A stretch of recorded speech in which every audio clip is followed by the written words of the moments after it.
الرحيم نحمده ونصلي على رسوله الكريم أما بعد فأعوذ بالله من الشيطان الرجيم بسم الله الرحمن الرحيم قد جاءكم من الله نور وكتاب مبين صدق الله العلي العظيم وصدق رسوله النبي الكريم نحن على ذلك من الشاهدين والشاكرين والحمد لله رب العالمين إن الله وملائكته يصلون على النبي يا أيها الذين آمنوا صلوا عليه وسلموا تسليما الصلاة والسلام عليك يا سيدي يا رسول الله وعلى آلك وأصحابك يا حبيب الله الصلاة والسلام عليك يا سيدي يا رسول الله وعلى آلك وأصحابك يا شفيع المذنبين اللهم صل وسلم وبارك على سيدنا ومولانا محمد کریم الآباء والأمہات وعلى آلہ وأصحابہ وأولیاء امتہ وعلماء ملتہ وأمتہ اجمعین عدد کرمک یا کریم یا کریم یا کریم یا کریم۔ الف اللہ چنبے دی بوٹی مرشد من میرے وچ لائی ہو نتی اس بات دا پانی ملیا ہر رگے ہر جائی ہو اندر بوٹی مشک مچایا جہاں پھلاتے آئی ہو جیوے مرشد کامل باہو جیں اے بوٹی لائی ہو۔ اللہ تعالیٰ کی حمد و ثنا کے بعد اللہ تعالیٰ کے پیارے حبیب خدا تاجدار بدتوحا قبلہ کونین سرکار دو عالم نور مجسم حبیب کبریا محمد مصطفیٰ صلی اللہ تعالی علیہ وآلہ وسلم کی پاک بارگاہ بے کس پناہ میں ہدیہ درود و سلام پیش کرنے کے بعد حاضرین محترم شرکائے محفل میلاد مصطفیٰ صلی اللہ تعالی علیہ وسلم، آج اس حسین موقع پر باوقار بزم میں محمد سرفراز سلطانی صاحب کی وساطت سے آپ کی زیارت کا موقع ملا۔ کوئی خوش بلو نعت خواں تو نہیں ہوں، لیکن تمنا ہے کہ اپنے والد محترم حضرت علامہ مولانا محمد حنیف چشتی صاحب رحمۃ اللہ تعالی علیہ آپ کا لکھا ہوا کلام 2-3 اشعار اس لیے پڑھنا چاہتا ہوں تاکہ اس محفل میلاد میں والد گرامی کی شمولیت ہو جائے اور اجر و ثواب میں انہیں بھی حصہ نصیب ہو جائے۔ یقیناً ہر بیٹے کا حق ہے کہ وہ اپنے والدین کی بہتری کے لیے جو ممکن ہو کر سکے وہ کرے۔ آقا بے نور ظہور دیا وحدت وچ کھڑیاں کلیاں میں آقا دے نور ظہور دیا وحدت وچ کھڑیاں کلیاں میں ہوئی بارش رب دی رحمت دی ہوئی بارش رب دی رحمت دی سب نوری نوری درمیان میں ہوئی بارش رب دی رحمت دی سب نوری نوری درمیان میں ہویا فضل کمال رحیم دارے ہویا فضل کمال رحیم دارے کوئی رات میں آرام دارے کوئی رات میں آرام گائے بے نور کریم لائے بے نور کریم لائے جسے جھکتیاں بھلیاں بھلیاں جسے جھکتیاں بھلیاں بھلیاں میں آقا دے نور ظہور دیاں وحدت وچ کھلیاں کلیاں دے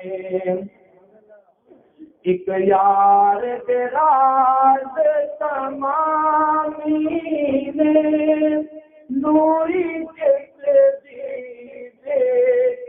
غلامی نے ایک یار تیرا تمامی نے نوری جس دی بیچ غلامی نے لے فیض محمد دے تر کو لے فیض محمد دے تر کو کل نبیاں نے سب ولیاں نے آقا دے نور ظہور دیاں وحدت وچ کھلیاں کلیاں نے اوندا راز حنیف نیارا ہے اوندا راز حنیف نیارا ہے سانو سب تو یار پیارا ہے سانو سب تو یار پیارا ہے ہویا جو مشتاق دیدار دیاں ہویا جو مشتاق دیدار دیاں دار دل بر دامن کھلیاں نے آقا دے نور ظہور دیاں وحدت وچ کھلیاں کلیاں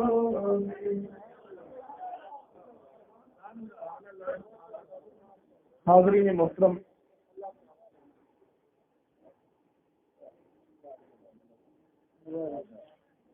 شہر مکہ المکرمہ کا ماحول ہے۔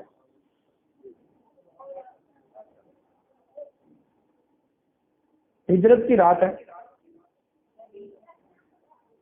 نبی پاک صاحب اللہ صلی اللہ تعالی وسلم اپنے گھر میں تشریف فرما ہے۔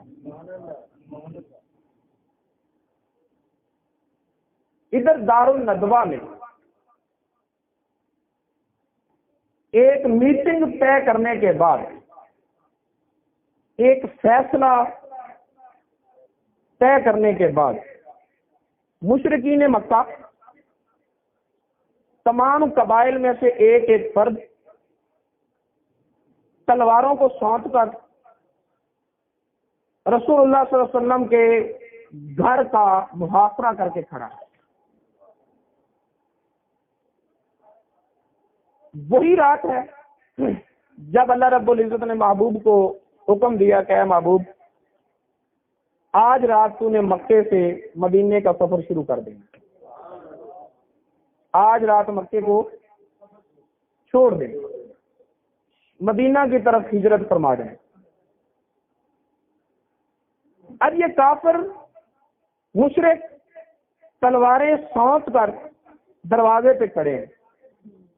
نبی پاک صلی اللہ علیہ وسلم کو حکم ہے، آپ نے جانا بھی ہے، لیکن انہی دشمنوں کی کچھ امانتیں ذات مصطفیٰ کے پاس ہیں۔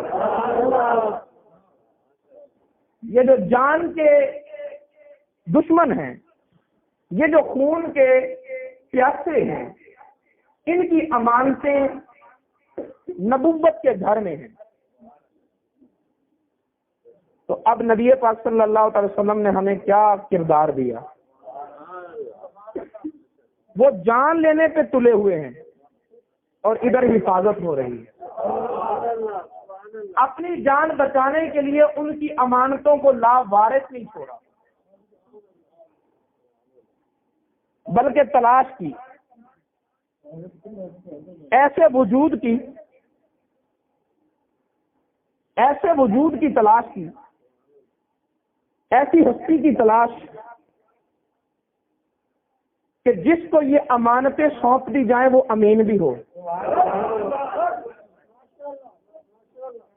کچھ صداقتیں ہیں، پیغامات ہیں، سچائیاں ہیں، وہ پیغامات، وہ صداقتیں وہ پہنچا دے، یعنی وہ صدیق بھی ہو۔ میرا وسیع بھی ہو، کچھ وصیتیں ہیں پہنچانے والی، تو وہ وسیع بھی ہو۔ تو ایسی ذات چاہیے جس میں یہ ساری خوبیاں موجود ہیں۔ وارثین میں وہ وارث ہو، امینوں میں وہ امین ہو، صدیقوں میں وہ صدیق ہو، اور وسیعوں میں وہ وسیع ہو۔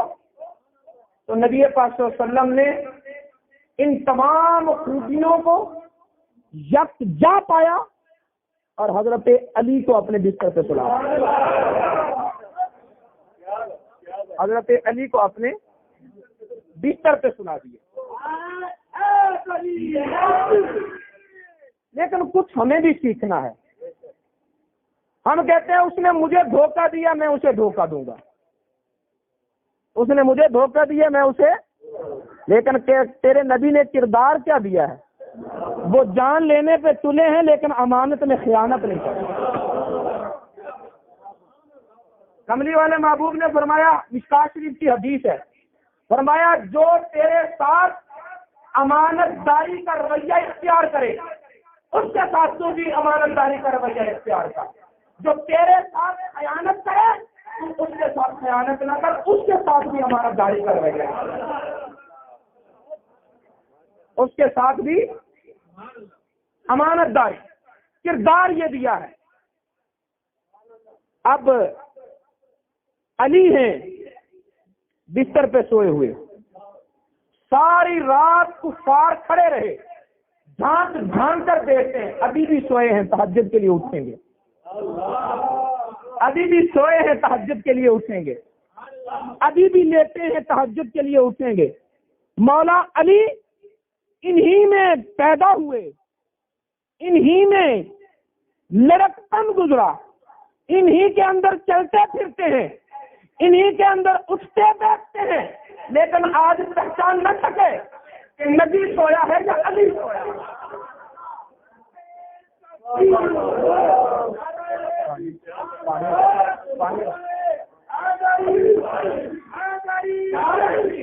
جانشین ہو تو ایسا،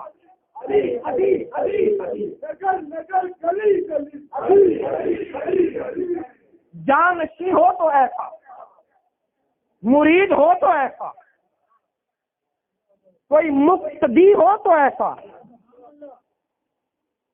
کہ لیتے ہیں علی اور دیکھنے والے سمجھتے ہیں کہ لیتے ہیں نبی. یہ تو صبح کو پتا چلا جب بستر سے اٹھے تو دیکھنے والے دیکھتے ہی رہ گئے. ہم تو سمجھتے کہ نبی ہے، یہ تو علی ہے. یہ تو نبی کہاں گئے؟ سوال یہ ہے کہ نبی کہاں گئے؟ نبی پاک صلی اللہ تعالی وسلم بستر سے اٹھے، دروازہ کھولا، کفار کو دیکھا، چمکتی ہوئی تلواروں کو دیکھا، مچلتے ہوئے ان کے برے ارادوں کو دیکھا، ان کی آنکھوں کی شوخیوں کو دیکھا، ان کے چہرے کی، ان کی جبین کے شکلوں کو دیکھا، مٹی کی کنکریاں اٹھائیں، کفار پر پھینکی، جس کو کنکر لگی نبی پاک ان کے درمیان سے گزر گئے، نظر نہیں آئے. درمیان سے گزر گئے، نظر جو ہے تو ذرا بولو. نبی پاک آئے، نظر نہیں آئے. نبی پاک گئے، نظر نہیں آئے. درمیان سے گزرے، نظر نہیں آئے. آج بھی کچھ لوگ اعتراض کرتے ہیں، اور میلاد سجانے والوں، تمہاری محفلوں میں نبی آتا ہے تو دکھتا کیوں نہیں؟ ہم کہتے ہیں آتا بھی ہے، دکھتا بھی ہے، لیکن انہیں نہیں دکھتا جنہیں کنکر لگی.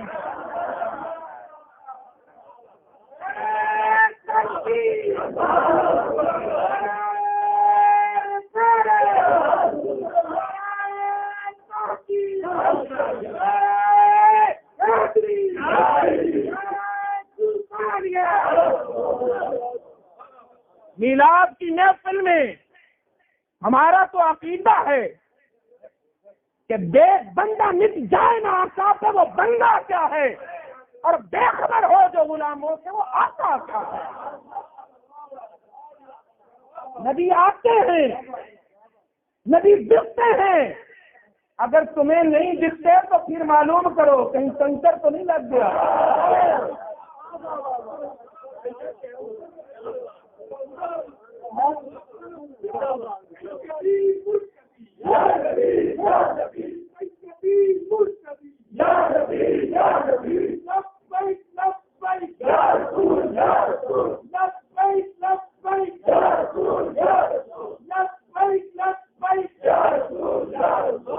یہی شہر مکہ ہے. صدیاں بیت چکی ہیں. شاہ ولی اللہ محدث دہلوی رحمت اللہ علیہ کا زمانہ ہے، اور ولی اللہ محدث دہلوی ہم تو ہر عاشق کو مانتے ہیں. ہم تو اشرف علی تھانوی کی ان باتوں کو مانیں گے جو ہمارے محبوب کی عظمت و شان کے لیے. ہمیں تو کسی سے کوئی بغض نہیں ہے، ہمیں تو اپنے یار کی غلامی سے غرض ہے. جہاں عظمت کا بیان ہوگا وہ اشرف علی تھانوی بھی کرے گا تو ہم نشر و طیب کا حوالہ دے کے بات کریں گے. ہم نشر و طیب کا حوالہ دے کے بات کریں گے. بات تو ہمیں اپنے یار کی. ولی اللہ محدث دہلوی انہی کے گھر کا ہے، ہم اسے مانتے ہیں. حاجی امداد اللہ مہاجر مکی ان کی عظمتوں کو سلام کرتے ہیں. کسی سے کوئی ذاتی اناد نہیں ہے. اشرف علی تھانوی کا پیر حاجی امداد اللہ مہاجر مکی اس کی عظمت کو سلام کرتے ہیں. لیکن ان کو اگر نظر اٹھا کر دیکھتے ہیں نا تو اس لیے کہ انہوں نے مصطفیٰ کی طرف انگلی اٹھائی ہے، یہ برداشت نہیں کرتے. شاہ ولی اللہ محدث دہلوی یہی سرزمین مکہ ہے. محفل میلاد سجی ہوئی ہے. شاہ ولی اللہ محدث دہلوی کہتے ہیں میں محفل میں بیٹھا ہوں، اور ولی اللہ محدث دہلوی جو ہیں یہ صاحب کشف بزرگ، یہ صاحب کشف تھے، یعنی غیبی امور کا مشاہدہ کر لیتے تھے. اگر تمہارا مولوی ہو وہ دیکھ لے تو دیکھ سکتا ہے، اگر ہمارا خواجہ ہو وہ نہیں دے سکتا. یہ تقسیم کیسی؟ ہمارا داتا داتا نہیں، ہمارا خواجہ خواجہ نہیں، ہمارے سلطان سلطان نہیں، اور تمہارے سب کچھ بن جائیں. تمہارے مدرسے میں قاسم صاحب کو نبی پاک صلی اللہ تعالی وسلم ملنے آ جائیں، فرید الدین گنجے شکر کی دہلیز کو جنت کا دروازہ بنانا کے لیے نہیں آ سکتے. ادھر ایک انگلیاں اٹھتی ہیں، ادھر لکھا جاتا ہے. یہ تفریق کے ہم قائل نہیں ہیں. اس تفریق کے ہم قائل، جو ایک کے لیے عظمت مان لی وہ سبھی کے لیے مان لو، وہ سبھی کے لیے. وہ غیبی امور دیکھ لیتے، کہتے محفل میلاد میں بیٹھا ہوا ہوں، اچانک مجھے انوار و تجلیات کی برسات کا مشاہدہ ہوا.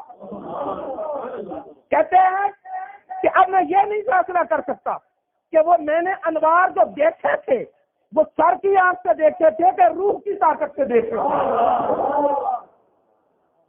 میں نے روح کی آنکھ سے دیکھے یا سر کی آنکھ سے دیکھے، فیصلہ نہیں کر سکا. کیوں نہیں کر سکا؟ اس لیے نہیں کر سکا کہ ادھر سر کی آنکھ بھی دیکھ رہی تھی، ادھر دل کی آنکھ بھی دیکھ رہی تھی. پھر کہتے میں نے غور کیا کہ یہ انوار ہیں کہاں سے، تو مجھ پر راز کھلا کہ یہ ان ملائکہ کے انوار ہیں جو ہر محفل میلاد میں آیا کرتے ہیں. محبوب کی محفل کو محبوب سجاتے ہیں. آتے ہیں تو سجاتے ہیں نا. محبوب کی محفل کو آتے ہیں وہی جن کو سرکار بلاتے. کہتے میں نے انوار دیکھے، غور کی تو پتا چلا یہ ان فرشتوں کے انوار ہیں جو ایسی محفلوں میں آتے ہیں، ہر محفل کو اپنے انوار و تجلیات سے سجاتے ہیں. تو پھر مان لو کہ جہاں ذکر حبیب ہوتا ہے وہاں خود خدا قریب ہوتا ہے.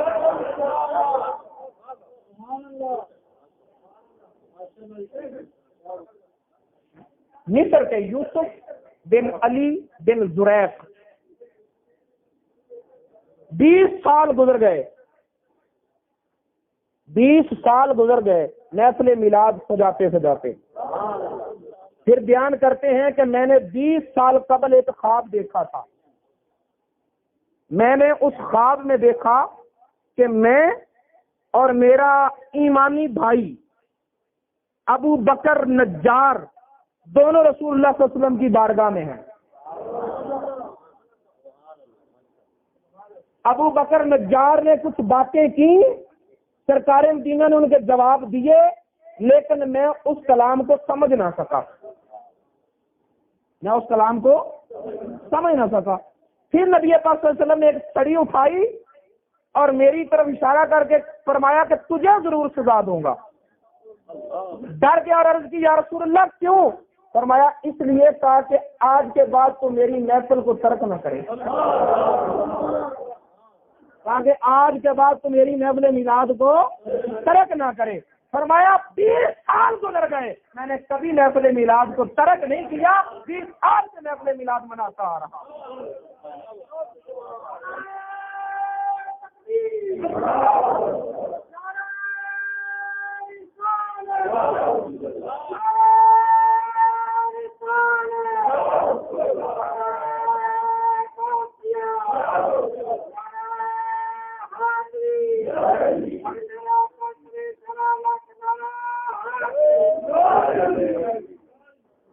مصر کے ہی ابو عبداللہ فرماتے ہیں میں نے خواب میں دیکھا کہ نبی پاک صلی اللہ تعالی وسلم تشریف فرما ہے. محفل میلاد کے متعلق فقہا جتنی گفتگو کرتے ہیں میں نے سب بیان کر دی، سنا دی. یا رسول اللہ محفل میلاد کے جواز اور عدم جواز میں یہ گفتگو ہوتی ہے. فرمایا میرے محبوب نے مجھے یہ فرمایا کہ اے ابو عبداللہ جو ہم سے خوش ہوتا ہے ہم اس سے خوش ہوتے ہیں، جو ہم سے خوش ہوتا ہے ہم اس سے خوش ہوتے ہیں. تو پتہ چلا کہ محفل میلاد محبوب کی نگاہوں میں ہوتی ہے. کیونکہ حدیث میں ہے کہ نبی پاک نے فرمایا جس نے خواب میں مجھے دیکھا اس نے خواب میں مجھے ہی دیکھا۔ صوفیاء فرماتے ہیں کہ جس نے خواب میں خدا کا دیدار کیا وہ جاگ کر یقین سے نہیں کہہ سکتا کہ میں نے خدا کو ہی دیکھا ہے، ہو سکتا ہے شیطان نے برگلا دیا ہو، کیونکہ غوث پاک کو بھی تو خدا کی صورت میں شیطان دکھا تھا۔ ایسا ہوا کہ نہیں ہوا؟ خواب میں نہیں، عیاناً آ گیا، واہ اے عبد القادر آج کے بعد نمازیں نہ پڑھنا، میں تیرا خدا بول رہا ہوں، نمازیں معاف، تجھ پر راضی ہوں، جو چاہے کر۔ عبد القادر جیلانی نے سوچا کہ میدان کربلا میں امام حسین کو تو نماز معاف ہوئی نہیں، یہ خدا کون ہے؟ اور خدا تو وہ ہے جو محبوب کی مرضی چاہے، میرا نبی 5 وقت کی نماز کا آرڈر دے، بات کہے کہ میں نے تجھے معاف کی۔ خدا اور مصطفیٰ میں تفریق نہیں ہو سکتی۔ لاہور پڑا، وہ بھاگ گیا، لیکن اس سے یہ تو پتا چلا کہ خدائی کا وسوسہ دے کر، جلوائے خدا کا وسوسہ دے کر شیطان دکھا سکتا ہے۔ اس لیے صوفیہ کہتے ہیں جس نے خواب میں خدا کو دیکھا وہ یقین سے نہیں کہہ سکتا کہ میں نے خدا کو دیکھا، لیکن جس نے مصطفیٰ کو دیکھا اس نے مصطفیٰ کو دیکھا۔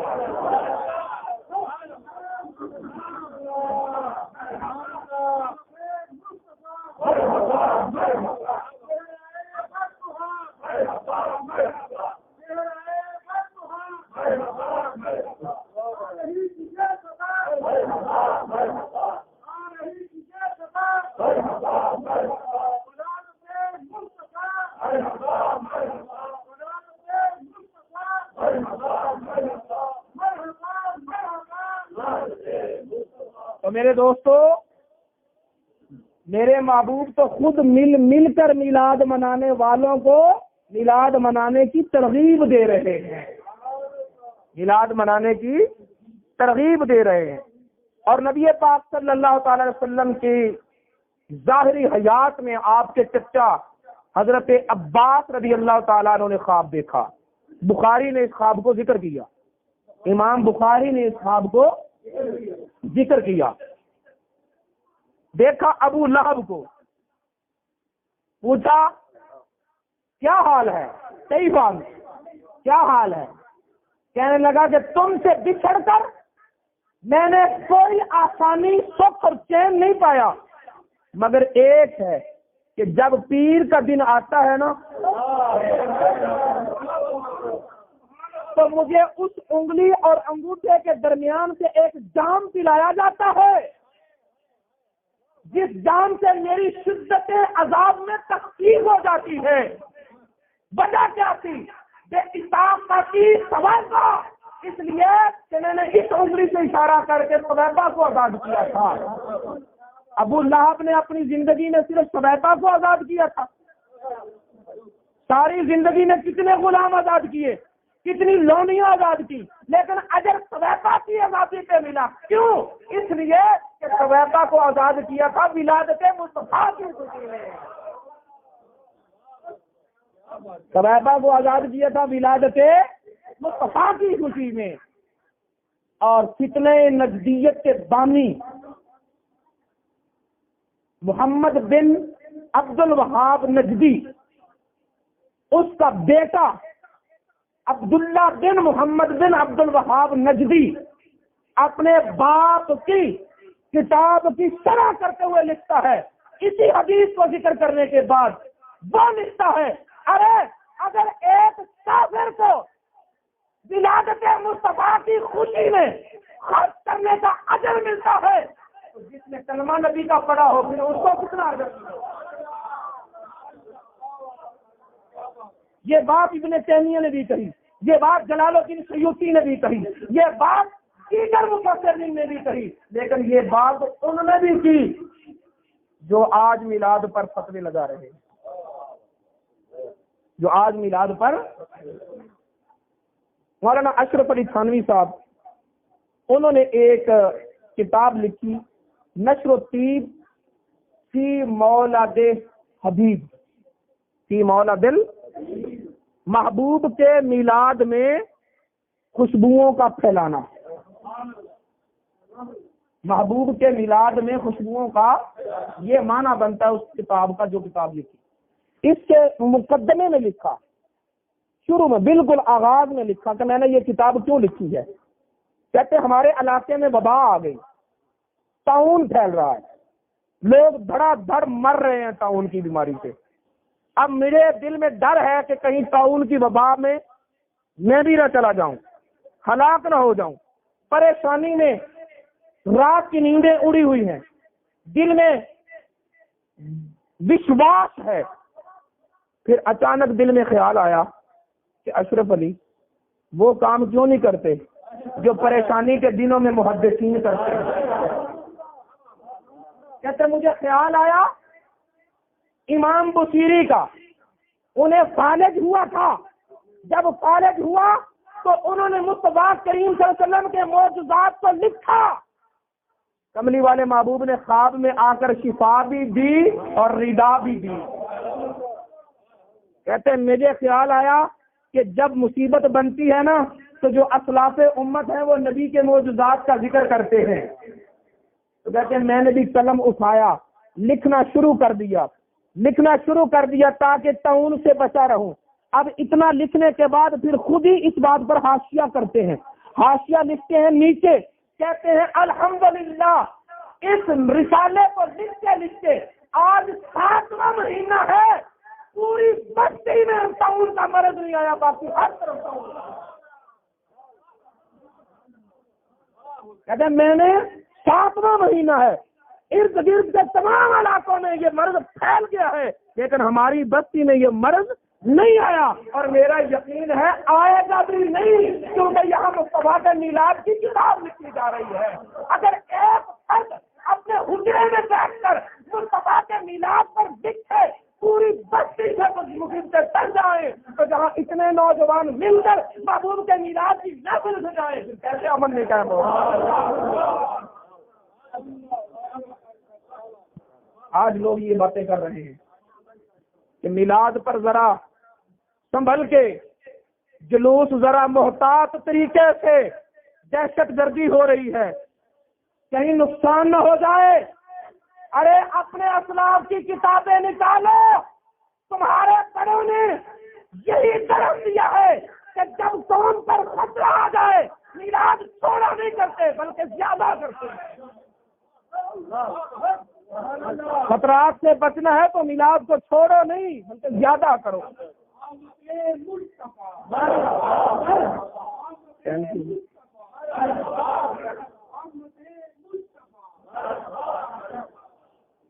میلاد کو چھوڑو نہیں بلکہ زیادہ کرو تاکہ مصیبتیں ٹل جائیں، تاکہ پریشانیاں دور ہو جائیں۔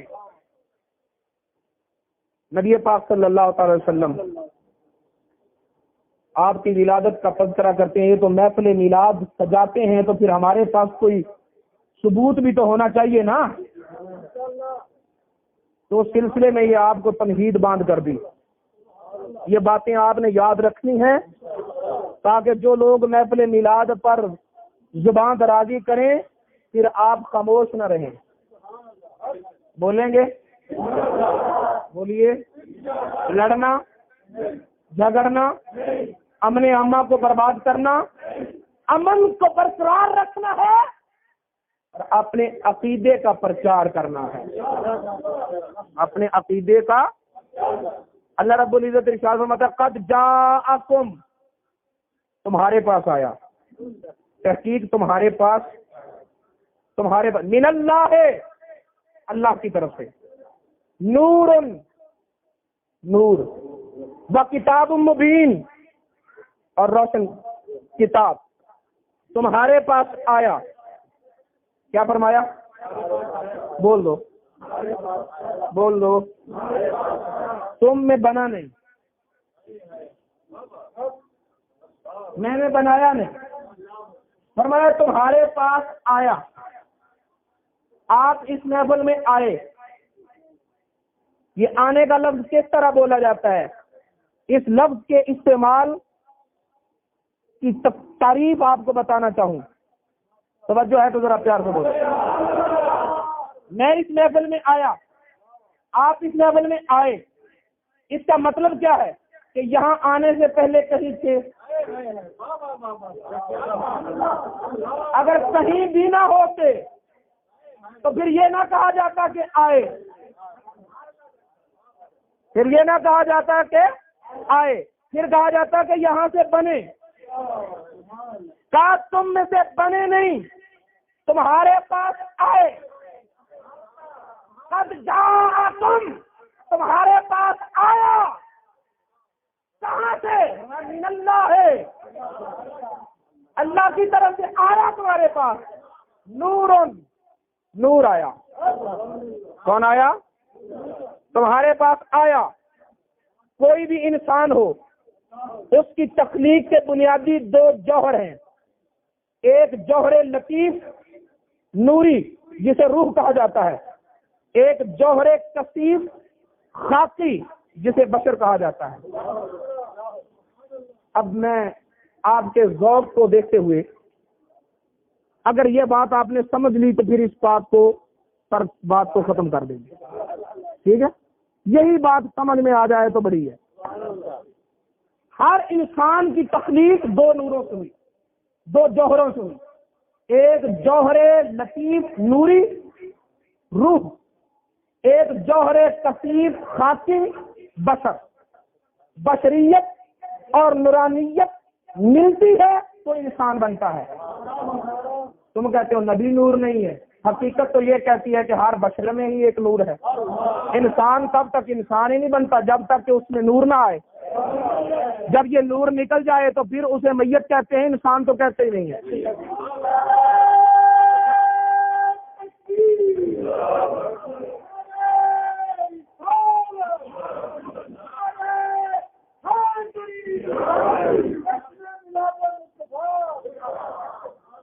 جوہر لطیف نوری تو نوری ہے، اس کا بیان بھی انشاءاللہ کریں گے کسی موقع پر۔ پہلے اسی کی تخلیق ہوئی تھی، لیکن جو نبی کا جوہر ثانی ہے، ہر انسان کا جوہر جو دوسرا جوہر ہے وہ جوہر کثیف خاصی ہے، لیکن نبی کے دونوں جوہر نوری ہیں۔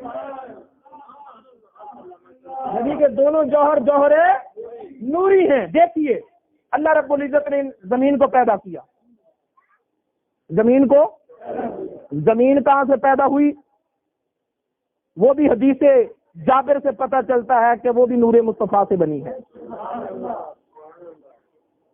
لیکن ان بحثوں کو ایک طرف رکھتے ہوئے زمین کو اللہ نے پیدا کیا۔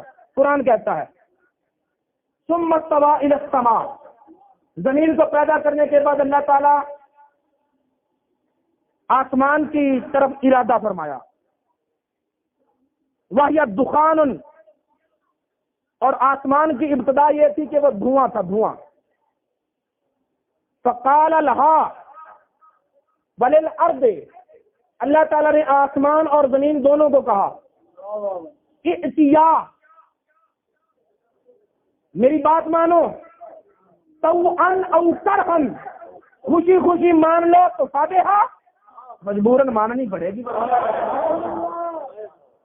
قرآن کہہ رہا ہے طوعاً او کرہاً، میری بات مانو، میری فرما برداری کرو، خوشی خوشی کر لو تو ٹھیک، اور اگر خوشی خوشی نہیں تو کرہاً، کرنی تو پڑے گی۔ اسی زمین سے تو بنا ہے نا، خوشی سے اس کی بارگاہ میں آ جایا کر، ورنہ جانا تو پڑے گا۔ کہاں جاؤ گے؟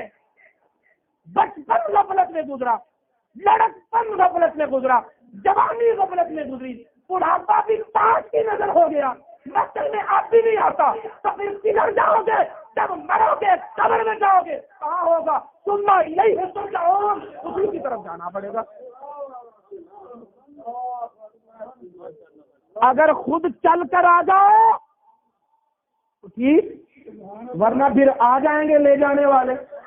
جانا تو اسی کی طرف ہے، جانا تو لیکن جو چل کر آ جائے نا وہ کہتا ہے جو چل کر آ جائے، پھر جو چل کر آ جائے اسے تو تم بھی بخش دیتے ہو، جو چل کر آ جائے اسے بخش دیتے ہیں، اور اگر چل کر میری طرف آتے ہوئے ڈر لگے تو پھر میں نے دروازہ جو دکھا دیا ہے، جاؤ کا محبوب اگر چلے نہیں آتے چلو تیرے پاس آ جائے، چل کر آ جاؤ اچھے رہو گے، اور اگر چل کر نہیں آؤ گے جانا تو پھر بھی اس کی طرف جانا تو پڑے گا۔ زمین کو کہا، آسمان کو کہا بات مان لو۔ اب زمین نے قالتا اتینا طائعین، زمین اور آسمان دونوں بولے یا اللہ ہم خوشی خوشی تیری بات ماننے کو تیار، حکم کر ہم ماننے کو۔ اب ساری زمین بولی۔ اس آیت کی تفسیر کرتے ہوئے مفسرین نے لکھا کہ زمین کا ایک ذرہ بولا، زمین کا ایک ذرہ بولا، اور ادھر آسمان کا ایک حصہ بولا۔ لیکن قرآن کیا کہتا ہے کہ آسمان نے بول کر کہا، زمین نے بول کر کہا، بولا تو ایک حصہ زمین کا، ایک حصہ آسمان کا۔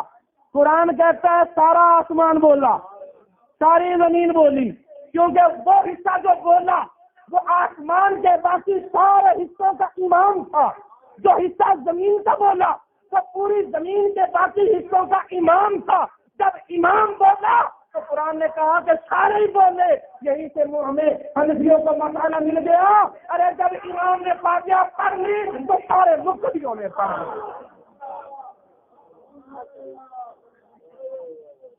یہ بھی مسئلہ سیکھنے والا ہے۔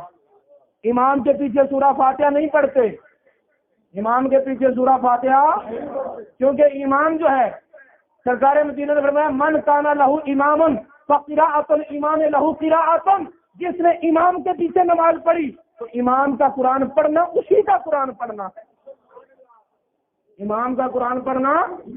ایک حصہ آسمان کا بولا، ایک حصہ زمین کا بولا۔ توجہ کیجئے گا ذرا پیار سے، بات قیمتی کرنے لگا ہوں۔ جو حصہ زمین کا بولا خدا نے اس حصے کو زمین والوں کا قبلہ بنا دیا، جو حصہ آسمان کا بولا خدا نے اس حصے کو فرشتوں کا قبلہ بنا دیا۔ ادھر خانہ کعبہ بن گیا، ادھر بیت المعمور بن گیا۔ پہلے جو بولا، اب توجہ، اللہ رب العزت نے جبریل امین کو بھیجا، جاؤ میں نے اپنے محبوب کا پیکر بصریت بنانا ہے، زمین کے دل سے مٹی اٹھا کر لاؤ، زمین کے وہاں سے مٹی لاؤ جو زمین کا قلب ہے، دل ہے۔ تو جبریل امین وہاں سے مٹی لائے جہاں کعبہ ہے، کعبہ سے مٹی اٹھا کر لائے۔ کیوں؟ اس لیے کہ اب وہ بننے والا ہے جو ایمان والوں کا کعبہ ہے۔ کعبے سے مٹی اٹھائی۔ اچھا ایک بات اور سنیے گا، اس سے پہلے بھی جبریل امین مٹی لینے کے لیے آئے تھے جب حضرت آدم علیہ السلام کو بنانا تھا۔ جبریل امین مٹی لینے آئے، زمین نے چیخنا پکارنا شروع کر دیا، اتنی درد کے ساتھ روئی کہ جبریل امین کا حوصلہ نہ پڑا کہ اس سے مٹی لے جاؤں۔ جبریل تجھے خدا کا واسطہ، جبریل تجھے تیری عظمتوں کا واسطہ، تجھے اس کی قدوسیت کا واسطہ، نہ لے جا، میں جہنم کا ایندھن بنوں گی، نہ لے جا۔ جبریل امین کو رحم آ گیا، مٹی چھوڑ کے چلے گئے۔ یہ بھی روایت ہے، دکھانے کا میں ذمہ دار ہوں۔ اللہ رب العزت کی بارگاہ میں جبریل مٹی نہیں لے کر آئے، مولا اس نے تیرا نام کا حوالہ دے دیا، اب میں تیرے نام کا گستاخ تو نہیں بن سکتا نا، اب میں تیرا بے ادب تو نہیں بن سکتا نا۔ اب کہتے ہیں آدم علیہ السلام نے دانا کیوں کھایا تھا؟ جب اللہ نے علم الاسماء کلھا، ہر شے کا علم دے دیا، تو کیا گندم کا علم نہیں تھا؟ علم تھا۔ قرآن کہتا ہے خاصمہما، شیطان نے جا کر آدم و حوا کو قسم دی، تمہیں خدا کی عظمت کی قسم سے کھاؤ۔ اب آدم علیہ السلام کے سامنے دو ہی راستے تھے، یا تو نافرمانی کر کے روئے یا پھر بے ادب ہو کر تو سانس بنے. آدم نے یہ کہا کہ بے ادبی نہیں کرنی، وہ لیں گے. گناہوں پر ندامت سے رو لیں گے، بے ادب نے بولو. آج بھی جو آدم کا بیٹا آدمی ہے، جو انسان اول کا بیٹا انسان ہے، اور جس میں انسانیت کی ذرا بھی رمق ہے، تو گناہگار تو ہو سکتا ہے، نبی کا بے ادب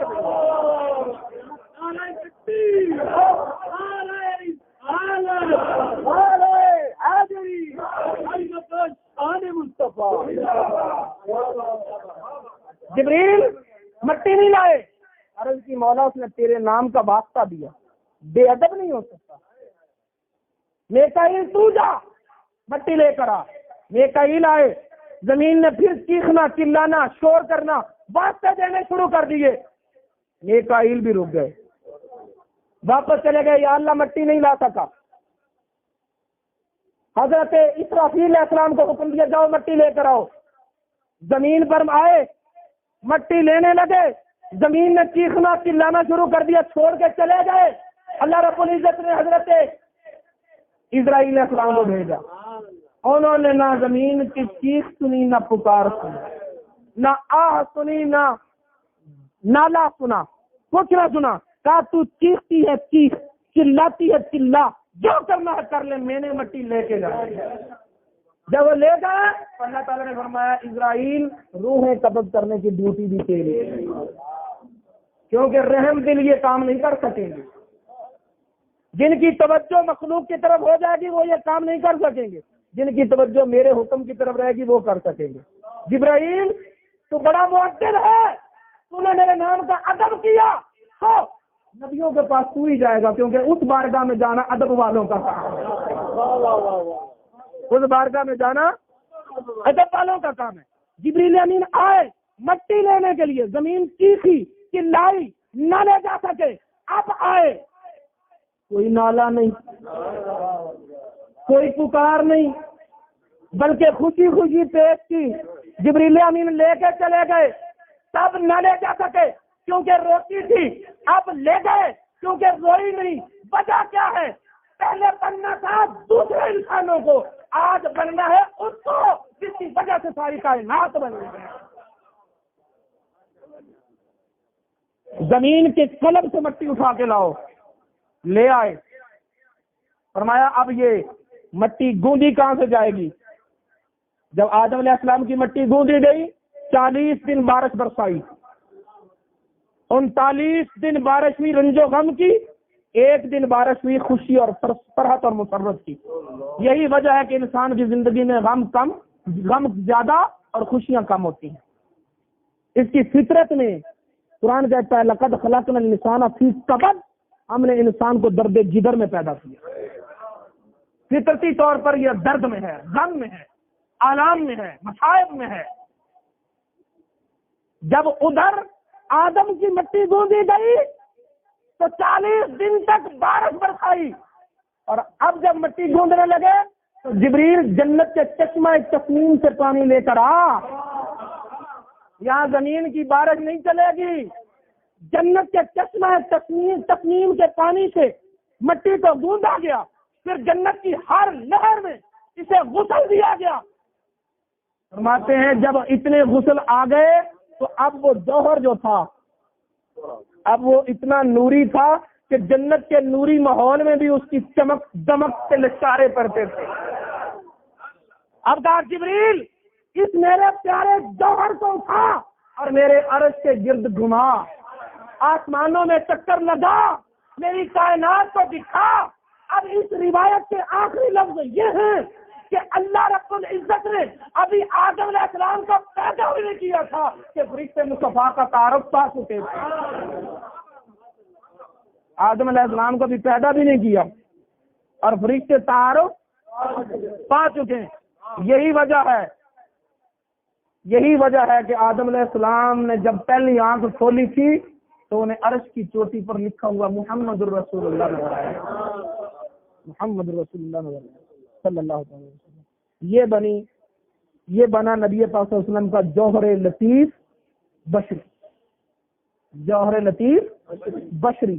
اب اندازہ کرو انسان دو جوہروں سے بنتا ہے, ایک جوہر لطیف نوری, ایک جوہر کثیف خاکی, دونوں سے مل کر بنتا ہے. یعنی خاک میں نور ملتا ہے تو انسان بنتا ہے, خاک کے ساتھ نور ملتا ہے تو انسان بنتا ہے. ارے جس کی بشریت وہ بھی کثیف نہ ہو, دونوں جوہر نوری ہو, اس کے نور ہونے میں تو شک کرتا ہے, اس کے نور ہونے میں تو شک کرتا ہے. یہی وجہ تھی کہ معبود زمین پہ آیا تو سایہ نہیں تھا, سایہ, کیونکہ تجربہ کار صوفیاء بتاتے ہیں کہ جب فرشتہ انسان کی شکل میں آئے پہچاننے کی علامت یہ ہے کہ اس کا سایہ نہیں ہوگا. اس کا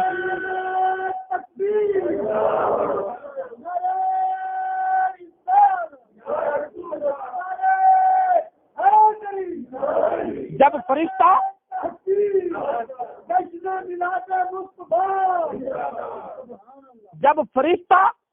انسان کی شکل میں آئے تو اس کو پہچاننے کی علامت یہ ہے کہ اس کا سایہ نہیں ہوگا. وجہ یہ ہے کہ حقیقت نور ہے, یہ بشریت عارضی ہے. حقیقت نور ہے, بشریت عارضی ہے. عارضی بشریت پر نورانیت کا غلبہ ہے, اس لیے سایہ نہیں. ادھر میرے محبوب کا بھی تو سایہ نہیں.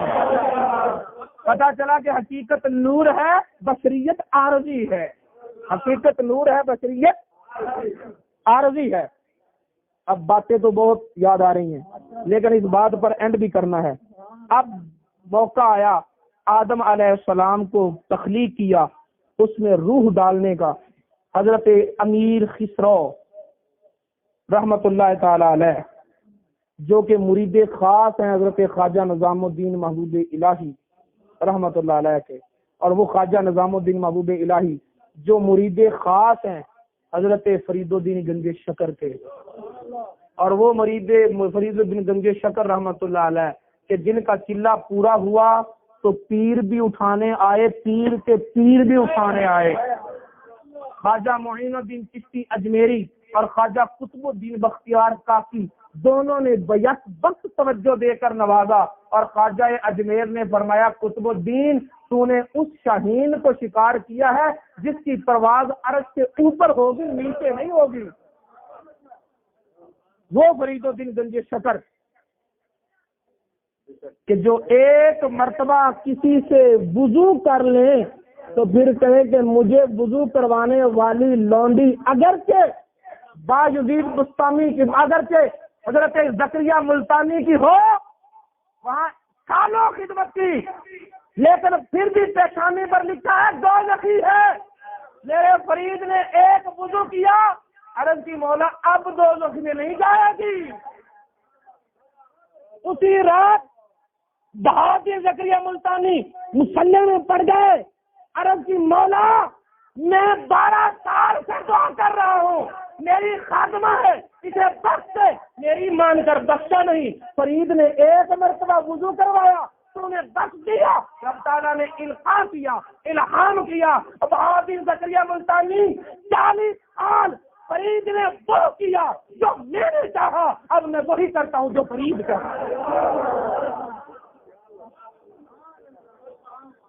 پہلے وہ مجھے راضی کرتا رہا, اب میں اپنے فرید کو راضی کر رہا ہوں. اب میں اپنے اس فرید الدین گنج شکر رحمت اللہ علیہ کے مرید خاص نظام الدین محبوب الہی اور خواجہ نظام الدین محبوب الہی کے مرید خاص حضرت خواجہ امیر خسرو رحمت اللہ علیہ فرماتے ہیں کہ جب آدم علیہ السلام کا قالب تیار ہو گیا, اللہ تعالیٰ نے روح کو حکم دیا کہ اب اس جسم کے اندر داخل ہو جا, تو اندھیرا ہی اندھیرا تھا. ڈر گئی, مولا کہاں جانے کا حکم دیتا ہے, ظلمت ہی ظلمت, اندھیرا ہی اندھیرا, کیسے جاؤں, ہمت نہ ہو سکی. تو اللہ تعالیٰ نے کیا کیا, حضرت آدم علیہ السلام کے جسم کے چاروں گرد فرشتوں کو کھڑا کر دیا. انہوں نے نغمہ لاہوتی پڑھا اور نغمہ لاہوتی کی سروں میں مست ہو کر بے خودی کی عالم میں وہ روح کا عالم میں داخل ہو گئی، جہاں سے سما وجد کیفیت کا ثبوت ملتا ہے۔ فرماتے ہیں کہ میرا تصور، میرا وجدان یہ کہتا ہے کہ وہاں فرشتوں نے لحن داؤدی پڑھا، درا درا درا دم در آ در آ، درا درا درا دم در آ در آ، فارسی کے لفظ ہے کہ آجا آجا آدم کے وجود میں آجا آجا۔ اب اس نغمے کی سروں میں مست ہو کر وہ روح وجود پیکر بشریت میں داخل ہو گئی۔ یہ تصور ہے، یہ بات ہے حضرت خواجہ امیر خسرو رحمۃ اللہ علیہ۔ میں اپنی اب بات اپنے پیر کے قدموں پر ہاتھ رکھتے ہوئے کرنا چاہوں گا کہ وجہ کیا تھی۔ وہ لحن داؤدی کا نغمہ لاہوتی تو ایک بہانہ تھا۔ جب اللہ رب العزت نے وہ جوہر لطیف محمدی پیشانی آدم میں رکھا تو وہ روح اس جوہر نوری محمدی کے عشق میں بے خود ہو کر وجود آدم میں آ گئی۔ روح وجود آدم میں داخل نہ ہوتی تھی، جب میرے رب نے مصطفیٰ کا وہ جوہر پیشانی آدم میں رکھا تو وہ روح اس جوہر کی تلاش میں وہیں آ گئی۔ اس جوہر کی تلاش میں یہی وجہ ہے کہ جب روح بدن سے نکلتی ہے تو پہلی ملاقات کرنے کے لیے وہی نور محمدی آتا ہے کہ میری خاطر گئی تھی، آج میں ہی تیرے استقبال کے لیے آیا، میرے لیے تو گئی تھی، میں ہی تجھے اب لینے آ گیا ہوں۔ تو میرے دوستو، یہ ہے وہ پیکر بشریت مصطفیٰ کریم صلی اللہ تعالی علیہ وسلم کا، جس کی بشریت اتنی نورانی ہے کہ فرشتے کہیں کہ جنت میں وہ نور چمکتا تھا۔ پھر جب آپ شک میں اپنے آبا کی اسلاف میں آئے، آدم علیہ السلام میں آئے تو آدم کی پیشانی چمکتی تھی، شیش علیہ السلام کی پیشانی میں آئے تو وہ چمکتی تھی، ابراہیم علیہ السلام کی پیشانی میں آئے تو وہ چمکتی تھی۔ اسی طرح چلتے چلتے حضرت عبد المطلب کی پیشانی میں آئے تو پیشانی چمکتی تھی اور نور نظر آتا تھا، اور جب عبداللہ کی پیشانی میں آئے تو پیشانی چمکتی تھی۔ جب ماں کے پیٹ میں آئے تو انہیں بسرا کے محال نظر آنے لگ گئے، اور پھر جب گود آمنہ میں آئے تو حضرت آمنہ نے دیکھا کہ میں نے ایک بیٹا نہیں جنا، بلکہ میرے جسم سے خون نکلا، میرے جسم سے سارا منی نور، میرے وجود سے نور نکلا، اور رب نے کہا جاءکم من اللہ نور، تمہارے پاس اللہ کی طرف سے نور آیا۔